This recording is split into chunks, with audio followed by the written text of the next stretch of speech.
Қайырлы күн достар, каналыма қош келдіңіздер. Бүгін біз сіздермен қазіргі таңда хит болып жатқан восточная корзина деп аталатын дәмі тіл үйіретін өте дәмді пирогты дайындайтын боламыз. Каналға тіркеліп лайк басуды ұмытпаңыздар.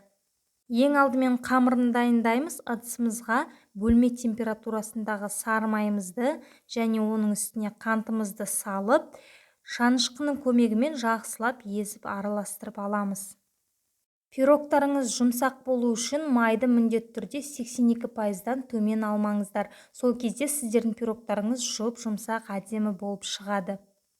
Ендігі кезекте үстіне бір жұмыртқамызды салып, тағы бір жақсылап араластырып аламыз. Содан соң біздің ұнымыздың үстіне бір шай қасық разрыхлителімізді салып, бір араластырамыз.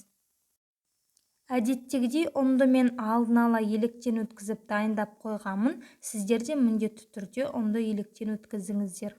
Осылайша ұнды екі бөлікке бөле отыра, ең бірінші қою масса пайда болғанша шанышқының немесе қасықтың көмегімен араластырып аламыз.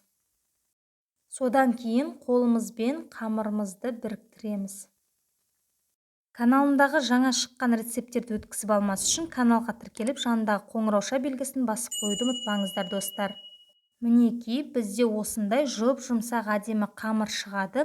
Қамырды осылай пергамент қағазы төселген формамызға жақсылап қолымызбен жайғастырамыз. Ешқандай да тоңазытқышқа салып қажет емес, қамырмен бірден жұмыс жасасаңыздар болады.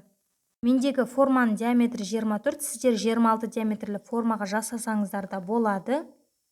Салмасына, яғни начинкасына мен кептірілген үлкен сары өрікті және қара мейізді пайдаландым. Сіздер қалауыңызша кез келген басқа кептірілген жеміспен алмастырсаңыздар да болады. Сондай-ақ грек жаңғағымен алдын ала пышақтың көмегімен ұсақтап алдым. Оны да қосып үстіне бір құты сгущенкамызды құятын боламыз. Достар, бұл жерде айта кететін жайт, міндетті түрде сіздер Три желания немесе Рогачевтың жақсы сапалы сгущенкасын пайдаланғандарыңыз абзал.